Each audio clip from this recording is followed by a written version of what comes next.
Assalamualaikum warahmatullahi wabarakatuh.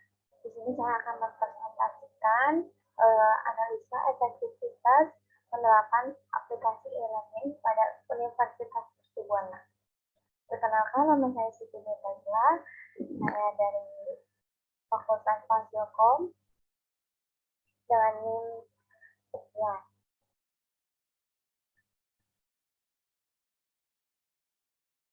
Pertama-tama saya akan menjelaskan apa aja yang ada di presentasi saya kali ini. Yang pertama ada mind map, yang kedua ada latar belakang, yang ketiga ada rumusan masalah, yang keempat ada ruang lingkup penelitian, yang kelima ada metode penelitian. Kita beralih langsung ke mind map. Ya, di sini ada mind map. Di mind map ini terdapat ada latar belakang, perumusan masalah, ada juga ruang lingkup penelitian dan metode penelitian. Di latar belakang ini terdapat tren pembelajaran saat ini karena kita membahas tentang e-learning. Dan yang kedua ada pemanfaatan teknologi saat ini. Yang ketiga ada garis besar masalah. Di perumusan masalah ada pertanyaan tentang masalah yang dihadapi di penelitian ini. Yang kedua, permasalahan yang berkaitan dengan pertanyaan yang berkaitan dengan masalah. Di ruang lingkup penelitian ada batasan masalah yang akan dibahas dan hal-hal yang berruang lingkup dalam masalah. Di metode penelitian ada cara peneliti menjelaskan cara peneliti mendapatkan data. Yang kedua, metode yang digunakan untuk meneliti. Yang kedua ada latar belakang. Latar belakang. Pertumbuhan internet yang berkembang dengan pesat di kalangan masyarakat merupakan semangat yang perlu ditindaklanjuti dengan pemberdayaan internet secara optimal. Lembaga pendidikan merupakan salah satu pihak yang memiliki kepentingan untuk menjadikan internet sebagai media pembelajaran modern. E-learning adalah salah satu pilihan lembaga pendidikan dalam pembelajaran modern berbasis komputer. Ketersediaan fasilitas teknologi internet dan komputer merupakan peluang terciptanya pembelajaran yang modern. Teknologi pendidikan diantaranya e-learning dan internet selalu mutu akhirnya 100%. Tergantung mutu konten dan proses pengajaran.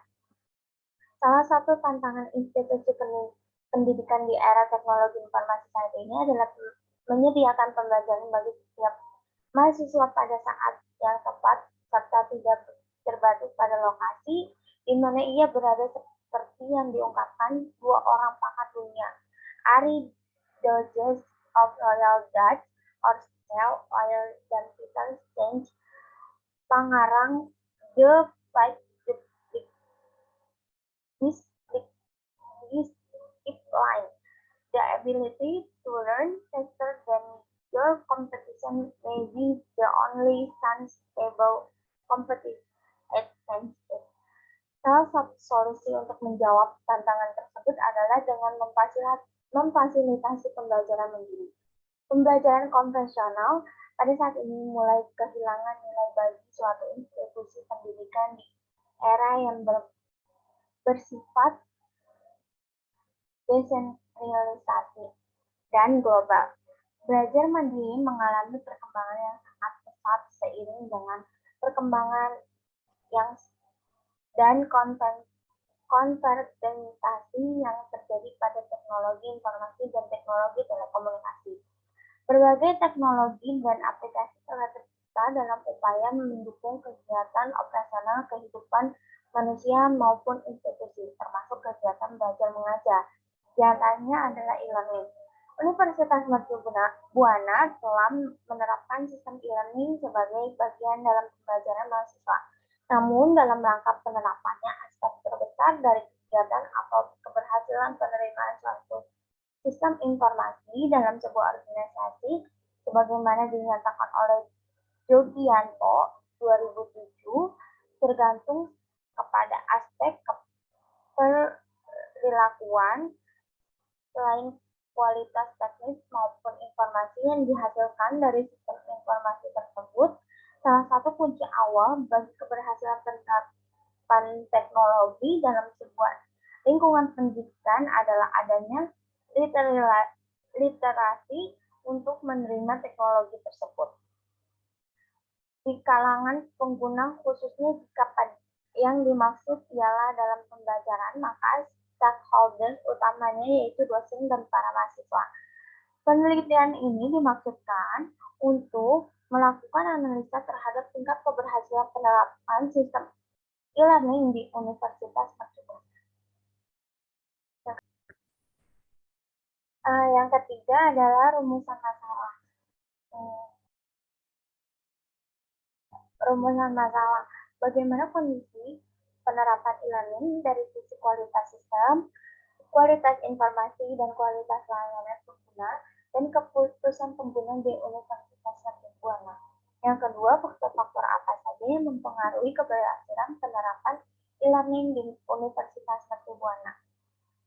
Yang keempat, kita bahas ruang lingkup penelitian. Ruang lingkup penelitiannya ada 3, yaitu e-learning, manfaat e-learning, dan usability.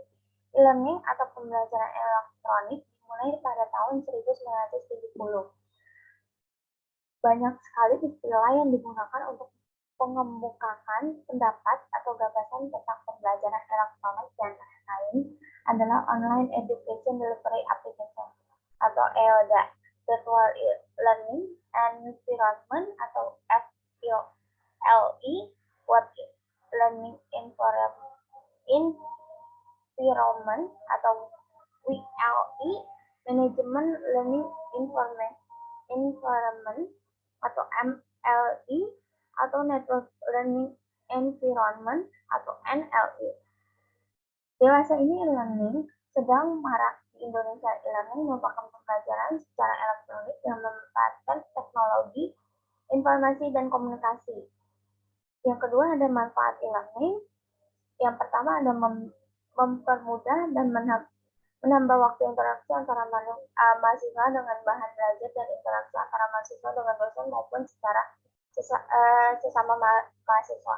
Yang kedua, memungkinkan bagi mahasiswa untuk tetap dapat belajar sekalipun tidak hadir secara fisik di dalam kelas.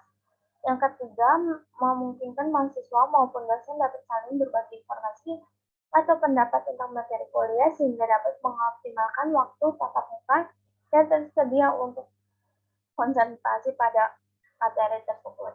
Yang ketiga ada usability. Usability adalah ukuran sebuah karakteristik yang mendeskripsikan seberapa efektif penggunaan dalam berinteraksi dengan suatu produk. Yang kelima, kita ada atau materi terakhir, yaitu metode penelitian. Metode penelitian yang saya gunakan adalah metode kuantitatif dengan menggunakan kuesioner. Oleh karena itu, tahap penelitian yang dilakukan pada penelitian ini adalah 1. Studi pustaka, kedua penentuan variabel penelitian ketika perancangan kuesioner, keempat pengumpulan data, kelima pengolahan dan analisis data, keenam penyajian hasil dan kesimpulan penelitian, ketujuh membuat rekomendasi yang berisi hal-hal yang harus diperhatikan dalam pengembangan e-learning di universitas ini. Responding yang digunakan peneliti adalah dosen tetap Universitas Mercubuana yang berjumlah 10 orang. Selanjutnya, pada penelitian ini dilakukan penyebaran kuesioner untuk mendapatkan data. Kuesioner yang digunakan dalam penelitian ini menggunakan skala Likert dengan nilai 1,5 yang mempresentasikan nilai tidak selalu sampai sangat setuju pada item pertanyaan yang ada di dalam kuesioner penelitian ini. Ini contoh pertanyaan kuesionernya. Ada kemampuan, indikatornya kemampuan menggunakan internet, kedua kemampuan membuat konten, persepsi atau sikap dosen, sosiologi pengguna, kultur organisasi, Ketika ada inovasi, ada adopsi inovasi, pengembangan diri, yang keempat ada komitmen organisasi, ada infrastruktur TI, dan finansial dan kebijakan. Sekian presentasi dari saya, kurang lebihnya mohon maaf. Assalamualaikum warahmatullahi wabarakatuh.